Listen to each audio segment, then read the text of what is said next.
하나님 말씀은 창세기 12장 1절에서 5절 말씀입니다. 창세기 12장 1절에서 5절의 말씀입니다. 다 같이 한 목소리로 읽겠습니다. 여호와께서 아브라함에게 이르시되 너는 너의 고향과 친척과 아버지의 집을 떠나 내가 내게 보여줄 땅으로 가라. 내가 너로 큰 민족을 이루고 내게 복을 주어 내 이름을 창대하게 하리니 너는 복이 될지라. 너를 축복하는 자에게 내가 복을 내리고 너를 저주하는 자에게는 내가 저주하리니 땅의 모든 족속이 너로 말미암아 복을 얻을 것이라 하신지라. 이에 아브라함이 여호와의 말씀을 따라갔고 롯도 그와 함께 갔으며 아브라함이 하란을 떠날 때에 75세였더라.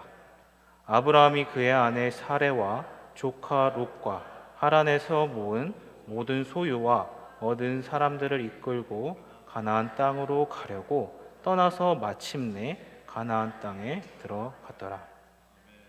기도하겠습니다. 하나님 아버지, 감사합니다. 매일매일 우리가 살아가는 것이 하나님의 은혜이며 하나님의 도우심을 믿습니다. 주님, 이 귀한 날 우리를 예배자로 불러주셨사오니 마음을 다해 주님 한 분만을 예배하게 해 주옵소서. 주님, 이 시간 나오면서 주께서 주신 모든 것이 주께로 나온 것임을 믿으며 믿음의 경배로 물질로 드립니다. 주님, 기쁘게 받아주시고 드리는 손길마다 기억해 주셔서 축복해 주시고 날마다 더 큰 은혜로 더하여 주옵소서. 감사하며 예수님의 이름으로 기도드립니다. 아멘. 사랑하는 여러분, 반갑습니다. 오늘은 창세기 12장의 말씀을 통해 하나님의 은혜를 나누고자 합니다. 먼저는 화면을 보시면 혹시 이 사람을 아십니까, 여러분? 1859년 찰스 블론딘이라는 프랑스 출신 줄타기 고개사입니다. 그가 어느 날 뉴욕 타임즈에 이러한 광고를 실었대요. 내가 줄타기로 줄 위를 걸어서 나이아가라 폭포 위를 건너 가겠습니다. 이러한 광고를 실었대요. 여러분, 나이아가라 폭포는요, 이렇습니다. 혹시 가보신 분 있으세요? 캐나다 토론토에 있죠. 폭이 335m, 축구장의 4배 크기입니다. 높이는 건물 16층이고요. 엄청 높죠. 1분에 4천만 갤론이 쏟아진대요. 모르셔도 됩니다. 수영장 1000개 분량의 물이 끊임없이 쏟아진다고 해요. 세계 3대 폭포잖아요. 그 중에 가장 작은데도 이렇다고 합니다. 여러분, 만약에 줄을 타다가 헛디디기만 해도 어떨까요? 목숨을 잃을 수가 있죠. 과연 이게 가능할까? 당시 기사를 보면 수많은 인파들이 모여들었다고 합니다. 분위기도 엄청 났겠죠. 그 열기가 뜨거웠어요. 블론디는 말합니다. 여러분은 제가 이곳을 건널 수 있다고 믿으십니까? 이렇게 말했대요. 그러자 뭐라고 대답했을까요? 믿습니다. 이렇게 대답했대요. 뜨거운 열기 덕분인지 블론디는 나이아가라를 멋지게 건너가게 됩니다. 이 화면이에요. 그리고 이어서 다시 외치는 거예요. 여러분은 제가 눈을 가린 채 외발 자전거로 건널 수 있다고 믿으십니까? 그러자 어떻게 됐을까요? 처음보다 기대감이 높아진 무리들은 이전보다 더 큰 박수를 보냈다고 합니다. 그는 이번에도 무사히 건너게 돼요. 그리고 마지막으로 외칩니다. 여러분은 제가 누군가를 등에 업고 건널 수 있다고 믿으십니까? 그러자 많은 사람들이 막 흥분하면서 이렇게 얘기했대요. 예, 믿습니다. 대답했다는 거예요. 그러자 블론딘이 묻습니다. 그렇다면 누가 내 등에 업히시겠습니까? 라고 물었대요. 여러분, 이 말에 무리들은 쥐 죽은 듯이 조용해졌습니다. 그 어느 누구도 대답하지 못했다는 거예요. 결국에는 당시 그의 매니저이자 가장 친한 친구가 엎혀서 건너가게 됩니다. 여러분, 이 예화는 경영학에서 신뢰를 말할 때 신뢰, 자주 인용되는 예화입니다. 여러분은 어떻게 생각하세요? 환호성을 질렀던 그 무리들이 블론딘을 믿었다면 여러분, 그와 함께 갈 수 있어야 합니다. 그렇죠? 그게 믿음이잖아요. 즉, 여러분, 믿음은 언제나 위험과 변수를 포함하고 있다는 거예요. 그렇기 때문에 위험이 제외된 도전은 존재하지 않습니다. 그것은 믿음이 아니에요. 여러분, 우리의 믿음은 어떻습니까? 마치 이 모습처럼 아멘. 여러분, 아멘. 믿습니다. 환호성을 하지만 진짜 그 고백 위에 내 삶을 던지고 있냐는 것입니다. 믿음의 도전을 받을 때 그 주님의 부르심에 응답하고 계십니까? 분명히 믿는다고 하지만 누가 나와 함께 하겠는가? 라고 했을 때 누구도 대답하지 못한다면, 여러분 침묵하고 망설인다면 그것은요, 여러분 다시 한번 생각해 봐야 할 문제라는 것입니다. 그렇죠? 그렇다면 여러분, 왜 그런 것일까요? 생각해 보십시오. 분명히 저와 여러분은 믿는다고 했는데 왜 주저하게 되냐는 것입니다. 여러분, 그것은 많은 이유가 있을 거예요. 여러 가지 나의 연약함과 부르심에 대한 확신이 없거나 두려움이 있을 수도 있죠. 하지만 진짜 근본적인 이유는 무엇입니까? 그 길을 갈 만한 진짜 믿음이 없는 거예요. 위험을 감수하고 싶지 않은 것입니다. 여러분, 잘 생각해 보십시오. 손해보고 싶지 않아요. 자기에게 속한 것이 완벽하게 보호받고 싶고 어떤 변화도 싫고 두려우니까 그렇다는 것입니다. 여러분, 하지만 잘 기억하십시오. 믿음이 없이는 여러분, 하나님을 따를 수 없습니다. 믿음이 없이는 그 길을 갈 수가 없다는 거예요. 그렇기 때문에 여러분, 진짜 믿음은 언제나 위험을 포함하고 있을 수 있습니다. 분명히 그렇다는 거예요. 그래서 폴 트루니에라는 기독교 심리학자는 이렇게 얘기했습니다. 우리의 인생은 모험으로 사는 인생이다 라고 얘기했어요. 여러분, 오늘 본문은 그러한 사람의 이야기가 등장하고 있습니다. 자, 그게 누구죠? 네, 바로 믿음의 조상 아브라함입니다. 우리에게는 참 익숙한 인물일 것 같아요. 오늘 본문의 하나님은 그 아브라함에게 매우 위험해 보이는 도전을 하고 계십니다. 그렇죠? 여러분, 그게 무엇일까요?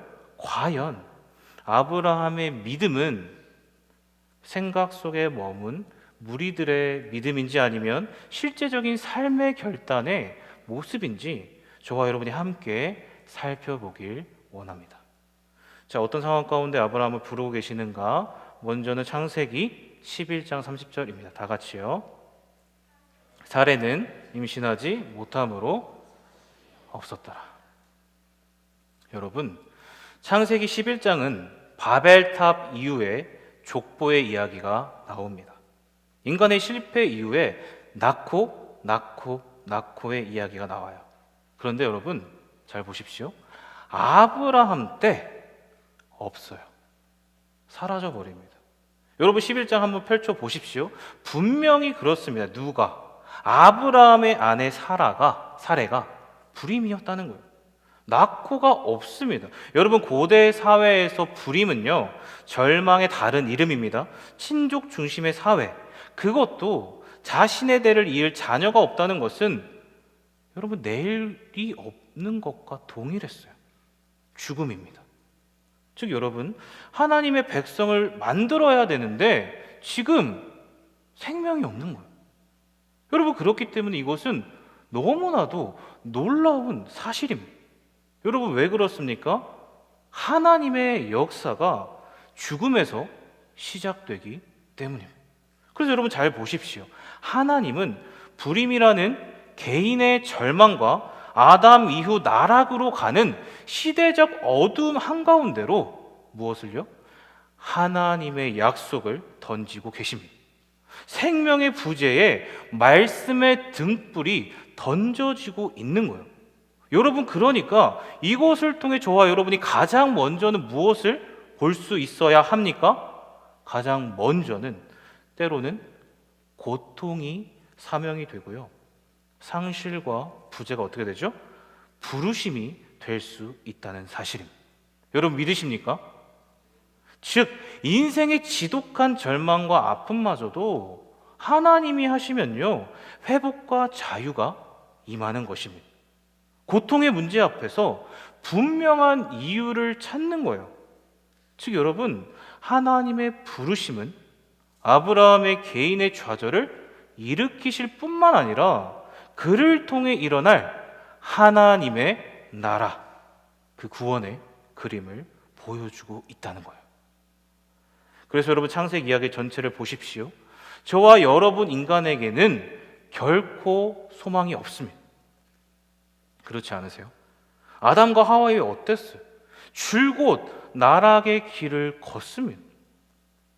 철저한 실패 속에서 하나님의 구원의 섭리가 확장되어 갔다는 거예요.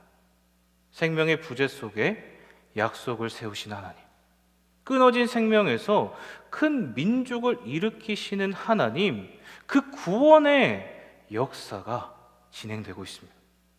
여러분, 이 그림이 보이십니까? 보이셔야 돼요. 이 사실이 지금 아브라함의 인생을 이끌어가고 있습니다. 여러분, 아브라함이 선택한 것입니까? 아니라는 거예요. 철저한 하나님의 부르심이고 하나님이 시작하신 것입니다. 오직 하나님의 주권과 은혜라는 거예요. 여러분, 최근에 기사를 보니까 화면을 보시면 보셨나요? 전세 사기가 급증하고 있습니다. 그렇죠? 제가 경기도 오산에 살거든요. 근처 동탄, 이제 화성시의 내용을 유심히 보게 됩니다. 벌써 지금 몇 건이에요? 300여 건. 피해액만 몇백억이라는 거예요. 그런데 여러분, 이 기사에서 중요한 게 무엇일까요? 여러분, 그냥 피해가 얼마가 있고 무슨 몇 건이 일어났다, 이게 중요한 것일까요? 그 임대인들이 여러분 보장한 내용이 중요한 게 아니라, 내용만 보면 다 그럴싸합니다. 화려하고 좋아 보여요. 하지만 여러분, 문제가 무엇입니까? 그 내용 때문에 속는 게 아니라는 거예요. 그럼 뭐가 문제죠? 그 내용을 보장한 임대인이 사기꾼이라는 데 있습니다. 그렇죠. 그게 문제예요. 그것을 지킬 수 없는 자가 약속을 했기 때문에 문제라는 것입니다. 즉, 여러분, 아브라함의 부르심에 가장 중요한 것은 무엇일까요? 본질적으로 그의 믿음이나 여러분, 그의 고통이나 그의 상실이 아니라 중단된 그의 삶을 여실 수 있는 분이 누구시죠? 하나님이라는 사실입니다. 여러분, 그 하나님이 지금 아브라함을 부르고 계세요. 사랑하는 여러분, 저와 여러분에게도 이러한 인생의 문제가 있으십니까? 중단되고 무너진, 끊어진 내 인생 속에 지속되어야 할 생명의 부재예요. 아픔과 절망의 자리가 있으시냐는 거예요. 그렇다면 여러분 꼭 기억하십시오. 무엇을요? 중단된 그 자리에서 하나님은 생명의 역사를 일으키실 줄 믿습니다. 다시 하나님이 이루실 역사의 섭리로 바꾸어 가실 줄 믿습니다. 하나님이 하실 거예요. 그 하나님을 보라는 것입니다. 그리고 이제 본문을 들어갈 건데 1절입니다. 다 같이요. 여호와께서 아브라함에게 이르시되 너는 너의 고향과 친척과 아버지의 집을 떠나 내가 내게 보여줄 땅으로 가라. 아멘.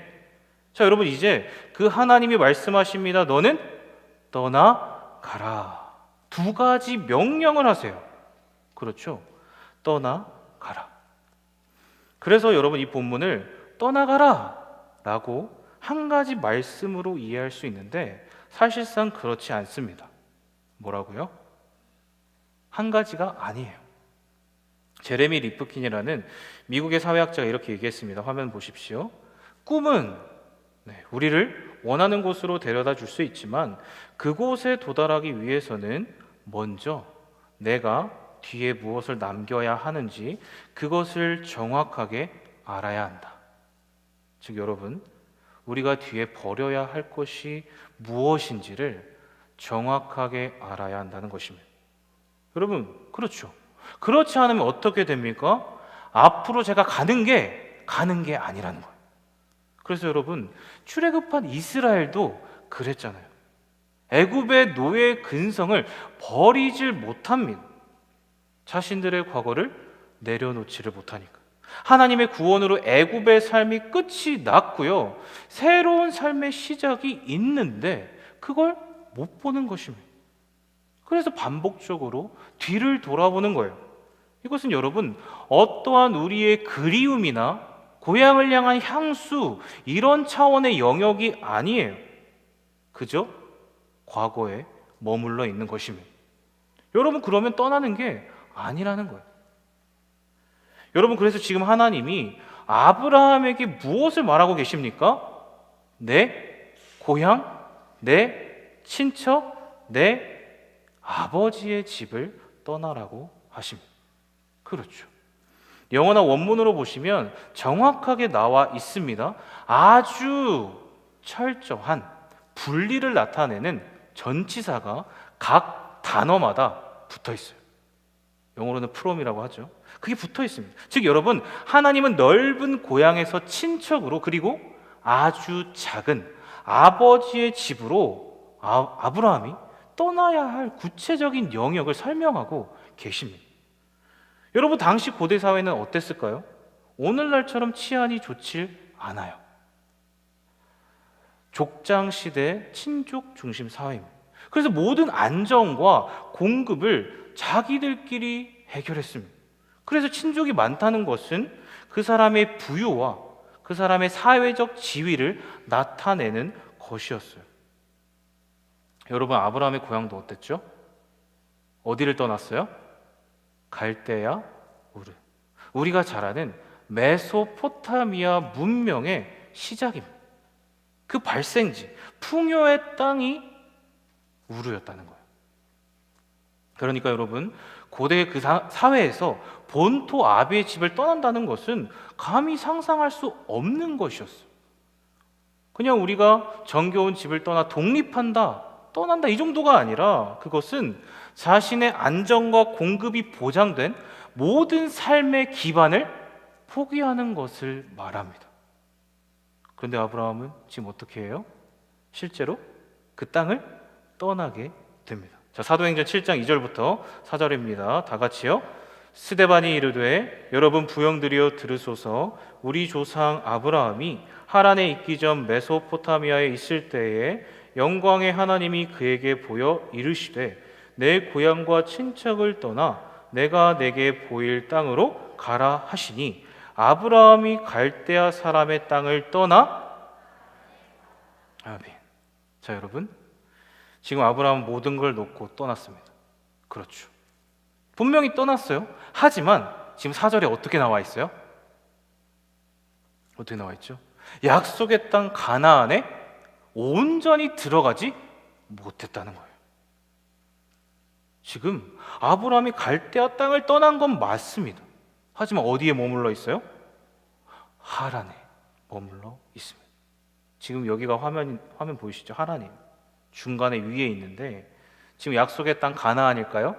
아니라는 거예요. 여러분, 가려면 끝까지 가야지 왜 이곳에 갑자기 멈추어 서 있는 것일까요? 생각해 보셔야 됩니다. 지금 여러분 지도상의 위치를 잘 보십시오. 하란은 위쪽으로 니느웨, 오른쪽으로 바벨론. 왼쪽으로는 애굽이라는 각종 열강의 통로 사이에 있습니다. 지금 교통의 요충지죠. 게다가 여기에 지금 흐르고 있는 강이 뭐예요? 가운데로 딱 물줄기가 있어요. 문명의 시작을 알렸던 유프라테스 강입니다. 여러분, 즉 사람들의 왕래와 무역의 최대 상업지였다는 거예요. 그러니까 아브라함이 못 가는 것입니다. 아니, 사실상 안 가는 거예요. 그 강을 건너지 않습니다. 그런데 여러분, 히브리인의 말을 아십니까? 히브리인이라는 그 단어의 뜻을 아세요, 혹시? 이스라엘, 히브리인, 그 뜻이 뭐죠? 네, 히브리어. 그 뜻이 놀랍게도 강을 건너온 사람이에요. 강 건너편 사람들이 강을 건너다.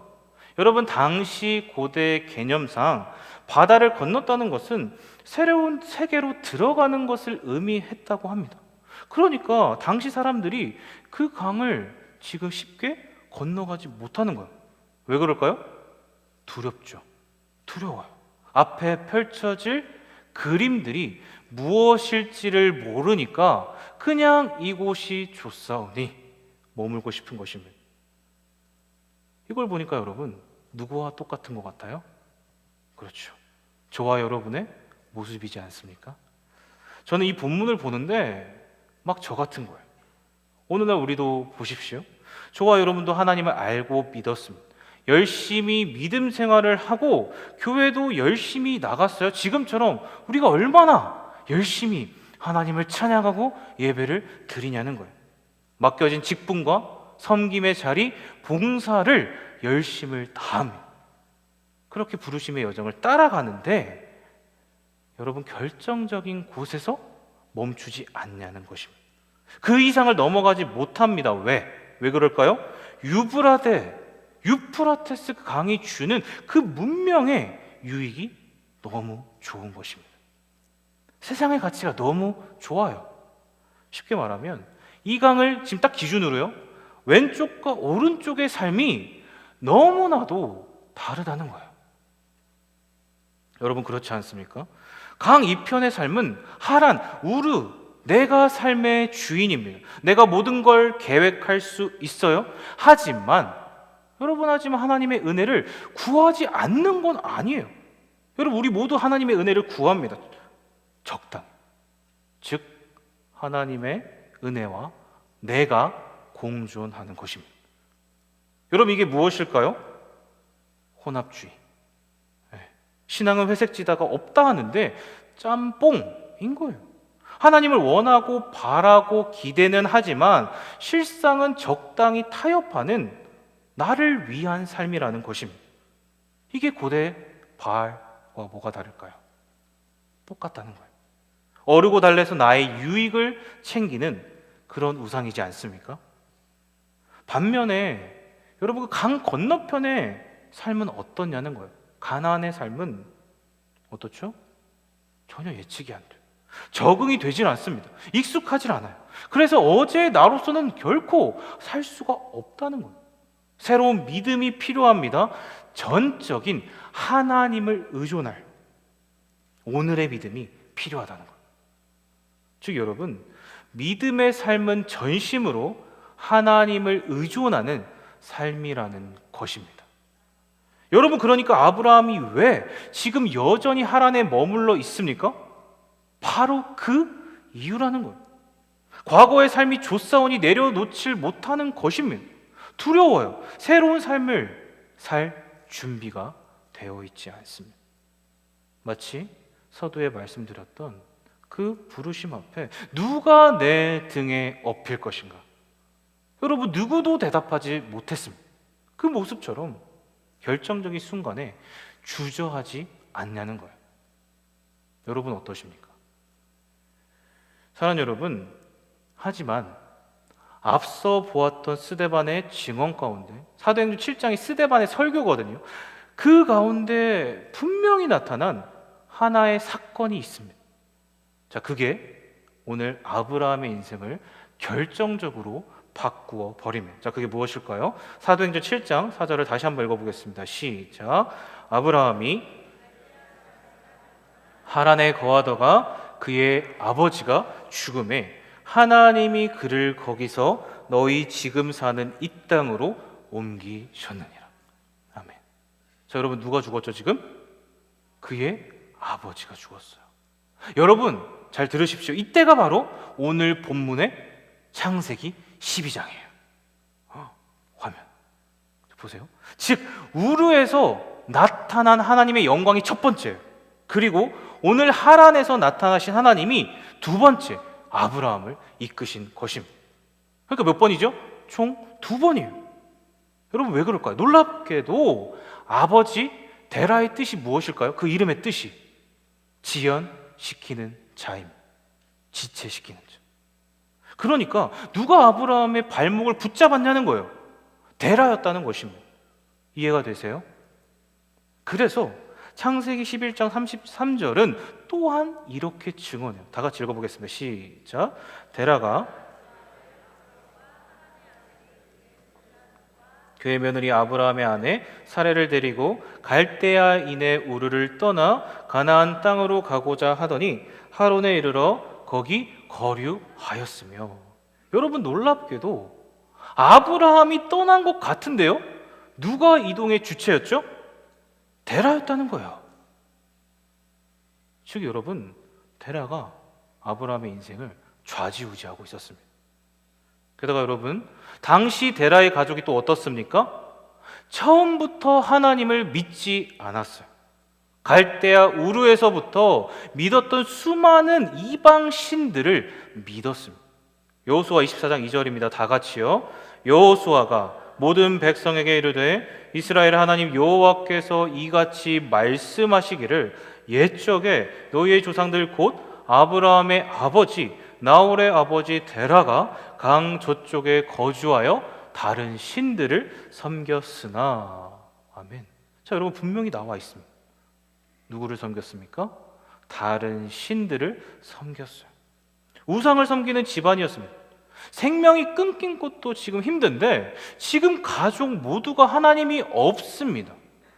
어둠 자체. 그런데 어느 날 하나님이 나타나신 거예요. 그러니까 아브라함은 아버지에게 말했겠죠? 그가 우상을 섬겼으니까. 여러 신들 중에 하나가 얘기하나 보구나. 그래서 움직인 것입니다. 하지만 하란에 지금 머물러 있다는 거예요. 지금 여러분, 데라가 아브라 인생을 잡은 것입니다. 더 이상 나를 앞으로 가지 못하게 하는 과거형 존재, 올무와 같은 존재였다는 것입니다. 여러분, 하지만 그 데라가 지금 어떻게 되고 있죠? 나를 사로잡고 있는 발목과 같은 존재가, 그 걸림돌과 장애물이 지금 하나님의 섭리 가운데 끊어지게 됩니다. 그래서 저는 여기서 감히 추측을 해봐요. 무엇을요? 하나님이 데라를 데려가셨다고 믿습니다. 여러분 왜 그럴까요? 아까 읽었던 사도행전 7장 4절에 또한 분명히 나와 있습니다. 자, 어떻게 나와 있을까요? 눈으로 보십시오. 그를 누가요? 하나님이. 데라가 어떠한 이유였든 간에 잠깐 머물러 있던 아브라함을 누가 인도하셨어요? 하나님이 하셨다는 거예요. 그렇죠. 분명히 그렇습니다. 그러니까 여러분, 저와 여러분의 인생 가운데서도 이러한 발목이 있다면 쉽게 좌절하지 말라는 것입니다. 그렇죠. 이 말씀이 분명하게 얘기하고 있습니다. 선하신 하나님이 저와 여러분을 부르셨다면 우리의 어떤과 상관없이 그 하나님께서 저와 여러분을 끝까지 인도하신다는 것입니다. 여러분, 그래서 바울이 이렇게 고백하고 있다는 거예요. 자, 고린도후서 5장과 에베소서 4장의 말씀입니다. 다 같이요. 그런즉 누구든지 그리스도 안에 있으면 새로운 피조물이다. 이전 것은 지나갔으니 보라 새 것이 되었도다. 너희는 유혹의 욕심을 따라 썩어져가는 구습을 따르는 옛사람을 벗어버리고 오직 너희의 심령이 새롭게 되어 하나님을 따라 의와 진리의 거룩함으로 지으심을 받은 새 사람을 입으라. 아멘. 여러분 믿으십니까? 이 사실을 믿으시냐는 거예요. 그렇다면 그 하나님이 저와 여러분을 새로운 피조물로 부르셨기 때문에 저와 여러분의 과거의 사슬은 끊어진 줄 믿습니다. 그 하나님이요, 저와 여러분을 분명하게 이끌어 가신다는 거예요. 그리고 다시 1절입니다. 두 가지 명령이라고 했잖아요. 다시 한번 읽어볼게요. 시작. 여호와께서 아브라함에게 이르시되 너는 너의 고향과 친척과 아버지의 집을 떠나 내게 보여줄 땅으로 가라. 이게 두 번째예요. 자, 여러분 옛 모습을 벗어 버렸다면 이제는 어떻게 해야 할까요? 가라. 어디로 가야 돼요? 내게 보여줄 땅으로 가라는 것입니다. 그래서 이것을 히브리서 기자가 이렇게 고백하고 있습니다. 자, 11절 8절도 다 같이 읽어보겠습니다. 시작. 믿음으로 아브라함은 부르심을 받았을 때에 순종하여 장래의 유업으로 받을 땅에 갈 바를 알지 못하고 나아갔으며. 자, 여러분 이 본문을 보니까 참 재밌습니다. 여러분 지금 하나님은요, 떠나야 할 곳에 대해서는 그렇게나 구체적으로 말씀하셨는데 지금 어떻습니까? 가야 할 곳은 정확하게 말하지 않으신다는 거예요. 그러면 뭐만 남아 있어요? 약속만 있는 거예요. 땅만 있는 것입니다. 지금 현재 완료가 아니고요, 미래 진행형입니다. 그렇다면 여러분 왜 그럴까요?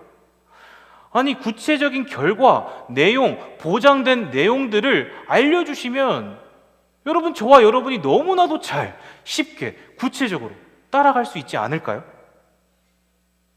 그렇지 않습니까? 그런데 왜 하나님은 떠나야 할 것은 그렇게나 말씀하셨는데 왜 가야 할 곳에 대해서는 1절 설명이 없으시냐는 것입니다. 그것은 여러분 그 결과를 알고 볼 때 어떻습니까? 그 결과에만 집중하기 때문입니다. 하나님은 여러분 이미 그걸 아셨어요. 여러분 인간의 본성이 어떻습니까? 화려하고 눈에 보이는 기적과 은혜를 경험할수록 그 기적에만 집중하게 됩니다. 몰두해요. 더 큰 은혜, 더 큰 기적, 그것만 바라게 된다는 거예요. 그게 인간의 본성입니다. 그러면 여러분 어떻게 될까요? 기껏 잘 넘어왔는데 강을 건넜어요. 그런데 다시 도로 넘어가는 거예요. 이전의 삶으로. 즉 여러분 하나님이 지금 무엇을 말씀하십니까? 눈에 보이는 기적과 내용들에 집중하는 것이 아니라 결과의 주체이신 하나님을 의존하라는 거예요.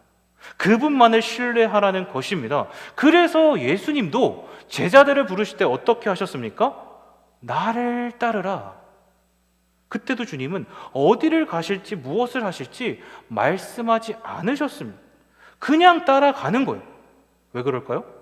그것은, 그 여정은 온전히 주님께 달려있기 때문이에요. 여러분 그렇기 때문에 진짜 믿음은 그 결과에 상관없이 여러분 자유해질 수 있습니다. 결과에 여러분 전혀 얽매일 필요가 없어요. 왜요? 그 결과의 주체이신 선하신 하나님을 알기 때문입니다. 그래서 여러분 아브라함은 이렇게 중요한 두 가지 명령 앞에 지금 이렇게 반응합니다. 4절입니다. 다 같이요. 이에 아브라함이 여호와의 말씀을 따라갔고 롯도 그와 함께 갔으며 아브라함이 하란을 떠날 때 75세였더라. 아멘. 자, 지금 어떻습니까? 아브라함은 어떠한 내용이 아니라 결과의 주체이신 말씀을 따라 갔습니다. 주님의 약속을 따라갔어요. 그래서 여러분 아브라함은 그 하나님께 자신을 온전히 맡겨드릴 수 있었다는 거예요. 말씀을 따라 순종의 걸음을 갔습니다. 여러분 사실 이 본문은 제게도 참 많은 울림을 주었던 본문이에요. 왜냐하면 지난 월요일에 제 삶에 역사적인 사건이 있었습니다. 그것은 제가 드디어 10년 만에 강도사 인허를 받았어요. 네. 제가 신대원 13학번이거든요. 13학번이에요. 만 10년이잖아요. 드디어 받았습니다. 참 만감이 교차했어요. 내가 어떻게 이 길을 갈 수 있었을까? 지금 어떻게 그것도 이곳에 하나님의 말씀을 전하는 자리에 설 수 있었을까? 지금은 돌아가셔서 천국에 계시지만 외할아버지를 통한 그 믿음과 유산이 저를 있게 만들었고 어머니의 믿음이 저를 있게 했다고 믿습니다. 참 어린 시절 우여곡절이 많았어요. 그런데 여러분, 그들의 어떠함과 상황이 아니라 그저 하나님의 말씀을 순종했던 그 부모님, 그 위의 세대, 그 모습 때문에 제가 오늘 이 길을 갈 수 있었다는 거예요. 인허식을 하는데 막 이게 떠올랐어요. 부모님의 성원에 어쩔 수 없이 끌려간 신학교에서 저는 끌려갔어요. 콜링이 없었습니다. 지금은 있어요. 예수님을 만났어요. 그 말씀이 지금까지 저를 이끌어 왔다는 것입니다. 여러분, 누가 하신 거예요? 하나님이 하신 것입니다. 참 감사했어요. 타이틀과 직분이 아니라 하나님의 자녀라는 정체성으로 존재로서 다시 마음을 새롭게 하는 계기가 되었습니다. 여러분, 저는 그렇게 계속해서 이 길을 갈 것입니다. 여러분, 분명한 것은 저는 저를 부르신 주님을 안다는 거예요. 사랑하는 여러분, 그거 하나면 충분하지 않습니까? 모든 것을 아시는 그 주님을 우리가 안다는 그 확실함 하나면요, 모든 불확실함은 문제가 되지 않습니다. 왜냐하면 우리의 계획은 불확실하지만 하나님의 비전은 확실하기 때문이에요. 여러분, 믿으십니까? 그래서 우리의 인생은 계획이 아니라 하나님의 비전을 따라 사는 삶이라는 것입니다. 그래서 여러분, 이제 마지막인데 그 아브라함이요, 그냥 가서 끝이 아니에요. 거기를 가서 무엇을 경험했냐는 것, 이것이 오늘 본문의 핵심입니다. 클라이막스예요. 자, 2절 3절에 복의 근원이 될 뿐 아니라 그리스도의 나라를 세워갈 첫 번째 구원의 은혜를 경험하게 됩니다. 자, 그게 본문 5절과 6절이에요. 다 같이 한번 읽어보겠습니다. 시작. 아브라함이 조카 롯과 하란에서 모은 모든 소유와 얻은 사람들을 이끌고 가나안 땅으로 가려고 떠나서 마침내 가나안 땅에 들어갔더라. 아브라함이 그 땅을 지나 세겜 땅 모래 상수리 나무에 이르니. 아멘. 아멘. 자, 지금 아브라함이 어디에 이르렀습니까? 세겜 땅 모래 상수리 나무에 이르렀습니다. 여러분, 이 세겜 땅이 엄청난 의미를 담고 있습니다. 자, 왜 그럴까요? 세겜은 열왕기상 솔로몬의 아들 르호보암이 왕이 될 때, 대관식이죠, 백성들을 모으고 왕권을 다졌던 곳입니다. 우리가 큐티를 하니까 알죠. 또 여호수아가 정복전쟁 이후에 모든 백성을 모으고 하나님 앞에서 이스라엘 백성으로서의 새로운 신분, 정체성을 다졌던 곳이에요. 요셉이 묻혔던 곳입니다. 그리고 지금 아브라함의 새로운 시작을 알리는 곳이에요. 하나님의 약속을 받는 곳입니다. 그러니까 이것만 봐도 여러분 엄청난 장소예요. 그런데 여러분, 그런데 그 장소의 뜻이 무엇일까요? 어깨입니다. 뭐라고요? 다윗의 열쇠를 그의 어깨에 두리니. 원어로는 힘과 능력을 상징해요. 그리고 모래라는 지역은요, 교훈, 가르침이라는 뜻입니다. 즉 여러분, 아브라함은 하나님의 주권 아래, 가나안 땅에 들어가서 끝이 아니라 하나님의 주권 아래에 이르러 누구의 교훈을 받은 것입니까? 하나님의 다스림을 받은 것입니다. 하나님의 약속한 모든 축복 아래에 있겠다는 거예요. 그러니까 여러분, 가나안의 불확실함을, 그 모두를 지금 누가 짊어지신다는 거예요?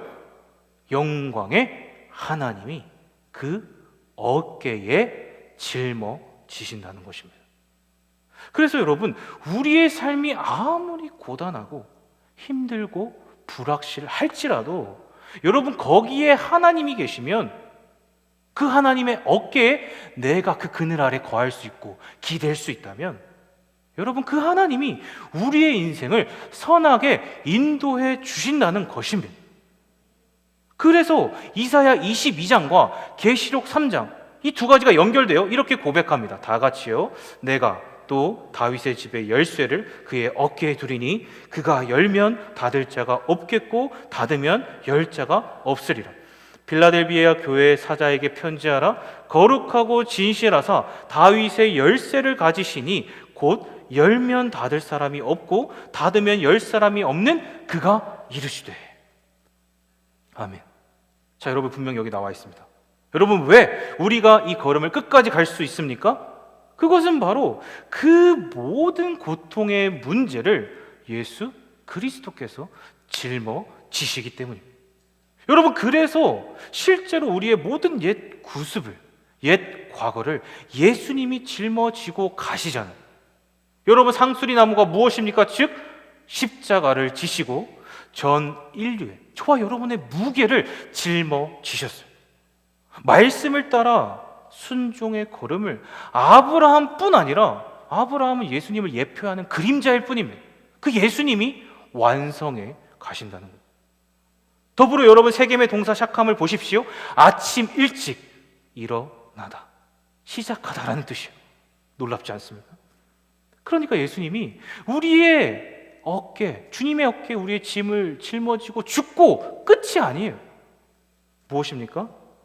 모든 죽음의, 사망의 권세를 이기시고 다시 누가 살아나세요? 부활의 주님이 살아나실 것을 보여준다는 것입니다. 그렇게 우리를 새로운 부활의 열매로 우리를 새롭게 살리실 것을 지금 이 본문이 보여주고 있습니다. 여러분, 누가 하시는 거예요? 7절에 하나님이 하십니다. 이것을 보셔야 돼요. 하나님, 내가 이 땅을 내게 주리라.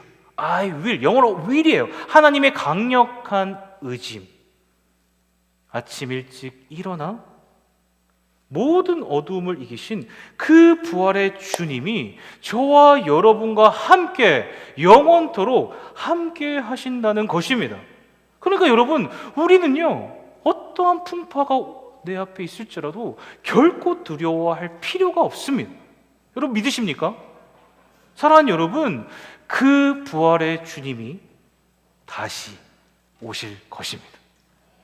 광명한 새벽별로 분명히 오실 거예요. 그렇다면 여러분, 그 하나님이 우리를 지금 이 자리에 부르셨고 함께 하시고 계신다면 저와 여러분은 어떻게 살아가시겠어요? 여전히 데라와 같이, 하란과 같이 옛 구습을 따라, 과거를 따라 머물러 있으시겠습니까? 아니면 세상에 썩어질 가치가 아니라 여러분, 말씀을 따라 인생의 주체이신 그 하나님을 따라 사시겠냐는 거예요. 여러분, 생명의 주인이신 예수님을 따라 살아가시길 축복합니다. 서도에 말씀드린 무리와 팬들이 아니라 제자로 살아가시길 바랍니다. 적극적으로 내 삶을 주님께 맡겨드리세요. 여러분, 그럴 때 저와 여러분의 삶은 이 땅에서의 삶이 끝이 아니에요. 여러분, 이 삶이 끝이 아니에요. 이것을 보셔야 돼요. 부활의 면류관이 분명히 예비된 천국 시민으로 그 어떠한 고통과 아픔도 결코 저와 여러분을 좌지우지 못할 것입니다.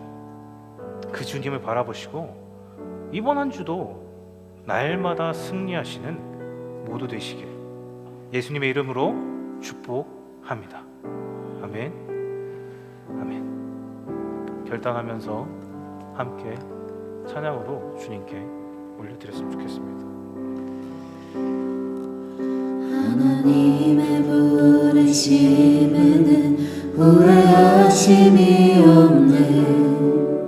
내가 이 자리에 선 것도 주의 부르심이라. 하나님의 부르심에는 결코 실수가 없네. 나를 부르신 하나님의 신실하심을 믿네. 작은 나를 부르신 뜻을 나는 알 수 없지만 오직 감사와 순종으로 주의 길을 가리라. 때론 내가 연약해져도 주님 날 도우시니 주의 놀라운 그 계획을 나는 믿으며 살리. 날 부르신 뜻 내 생각보다 크고 날 향한 계획 나의 지혜로 증명 못하나 가장 좋은 길로 가장 완전한 길로 오늘도 날 이끄십니다. 날 부르신 뜻 내 생각보다 크고 날 향한 계획 나의 지혜로 증명 못하나 가장 좋은 길로 가장 완전한 길로 오늘도 날 이끄십니다. 부르신 뜻 내 생각보다 크고 날 향한 계획 나의 지혜로 증명 못하나 가장 좋은 길로 가장 완전한 길로 오늘도 날 이끄십니다.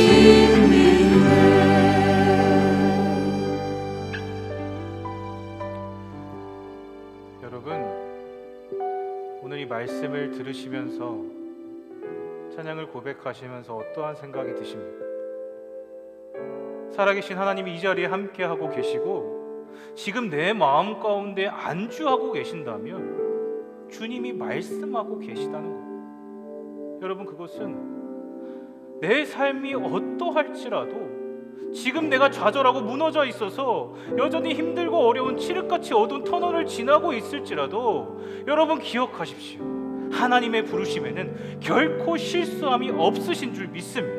하나님의 부르심은 신실하신 주님의 이끄심이라는 거예요. 여러분, 그 하나님이 지금 저와 여러분과 함께 하십니다. 우리를 주님의 어깨에 그 수고하고 짐진 모든 것들을 맡기라고 말씀하고 계신다는 거예요. 여러분, 주님이 우리의 짐을 짊어지시고 앞서가고 계신다면 저와 여러분은 어떻게 살아가시겠습니까? 여전히 데라와 같이 과거의 인생, 나의 발목을 잡는 걸림돌과 장애물에 의하여서 머물러 계시겠습니까? 아니면 오늘 아브라함처럼 주님께서 분명히 말씀하셨던 떠나, 과거의 옛 구습을 떠나버리고 결과의 내용이나 기적이 아니라 그 부르심의 주체이신 하나님을 따라 여러분 가시겠습니다. 여러분 생각해 보셔야 돼요. 여러분, 우리는 분명한 부활의 영광이 예비된 자인 줄 믿습니다. 분명한 천국 시민의 백성의 신분과 존귀한 자녀라는 정체성이 주어진 자들이라는 거예요. 여러분, 이 사실을 기억하시길 바랍니다. 함께 기도합시다. 하나님, 이 시간 나의 신분과 정체성을 다시 한번 기억하게 하여 주시옵소서. 나를 여전히 올무로 사슬로 가로막고 있고 나를 막고 있는 장애물과 걸림돌이 있다면 그 우상들과 내가 주인이 되어 있던 모든 거짓과 어두움들을 예수의 이름으로 끊어 주시옵소서. 주님의 어깨에, 예수 그리스도의 어깨 아래 과감히 맡겨드리게 하시고 그 예수 그리스도의 보혈로 단호히 끊어내는 은혜가 있게 하여 주시옵소서. 주님을 바라보길 원합니다. 우리의 부르심의 주체이신 하나님 한 분만을 의존하길 원합니다. 우리를 불쌍히 여겨 주시옵소서. 우리 함께 주여 한번 모르고 믿음의 결단과 하나님을 다시 바라보길 원한다고 함께 기도하는 시간 갖겠습니다. 주여 하나님 아버지 감사합니다. 이 시간 주님의 거룩한 임재와 주님의 선하심을 바라보며 하나님 우리의 마음을 다스려 주시옵소서. 하나님 우리의 과거와 또 이 마음을 붙들고 있는 거짓과 원수를 끊어주시고 내가 무엇을 바라고 있고 내가 추구하고 있는 유물함과 세상의 가치가 무엇인지 하나님이 시간 다스려 하나님 끊어주시옵소서. 하나님 과거의 일체의 세상과 이 사상을 완전한 길로 오늘 날 이끄신 빛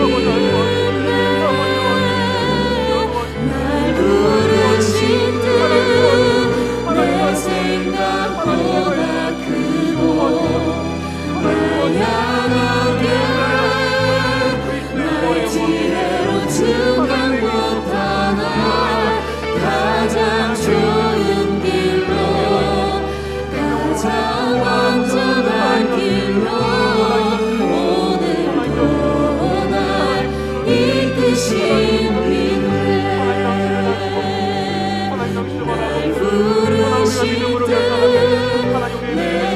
뜻내 생각보다 크고 날 향한 길 나의 지혜로 증명 못하나 가장 좋은 길로 가장 완전한 길로 오늘도 날 이끄신 빛내 날 부르신 뜻내 생각보다 크고 날 향한 길 나의 지혜로 증명 못하나 가장 좋은 길로 가장 완전한 길로 오늘도 날 이끄신 빛내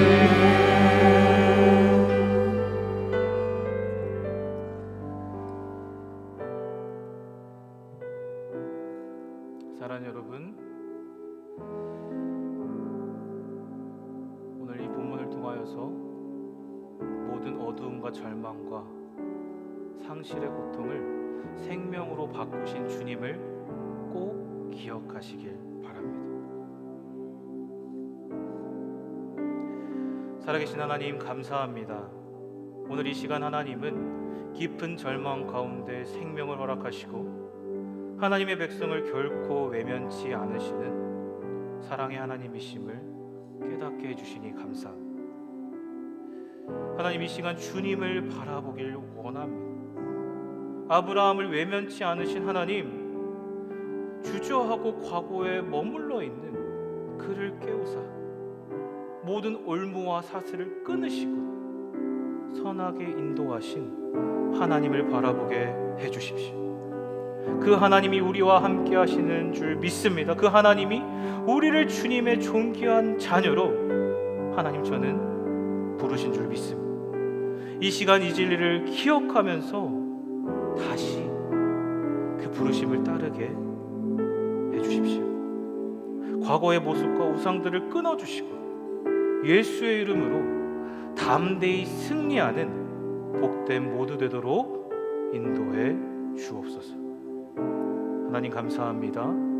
이 모든 말씀 살아계신 예수님의 이름으로 기도드립니다. 주기도문으로 예배를 마치겠습니다.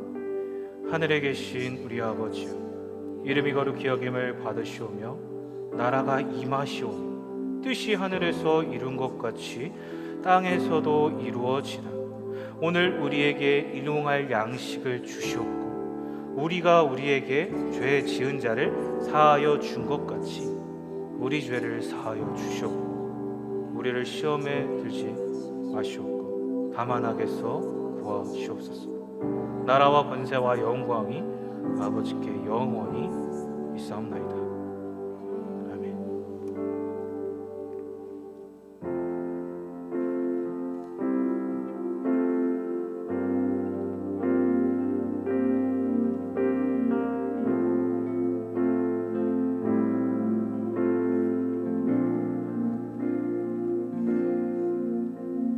주님만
기르시는 목자여 내 모든 삶 주가 다스리시니 주님 뜻을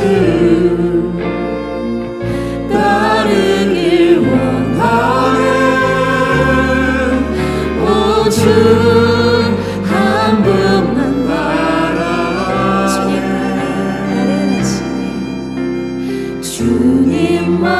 주님만이 나를 아시네 내 모든 삶 주가 만지시네 주님 앞에 예배하는 이에게 그 은혜를 부어주시니 주님만이 온 땅의 소망이십니다 주님만이 온 땅의 소망 내 삶 속에 유일한 사랑이라 주님 앞에 기도하는 이에게 그 은혜를 부어주시리 만왕의 왕 만왕의 왕 나를 기르시는 목자여 내 모든 삶 주가 다스리시니 주님 뜻을 따르길 원하네 오주 한 분만 바라네 만왕의 왕 나를 기르시는 목자여 내 모든 삶 주가 다스리시니 주님 뜻을 따르길 원하네 오주 한 분만 바라네 만왕의 왕 나를 기르시는 목자여 내 모든 삶 주가 다스리시니 주님 뜻을 따르길 원하네 오주 주님만이 나를 아십니다 주님만이 나를 아시네 내 모든 삶 주가 만지시네 주님 앞에 예배하는 이에게 그 은혜를 부어주시니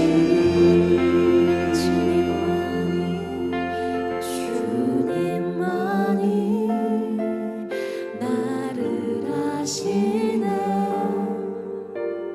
내 모든 삶 주가 만지시네 주님 앞에 예배하는 이에게 그 은혜를 부어주시리 한 주간도 우리를 부르신 주님만 바라보며 승리하는 삶 되시기를 축복합니다.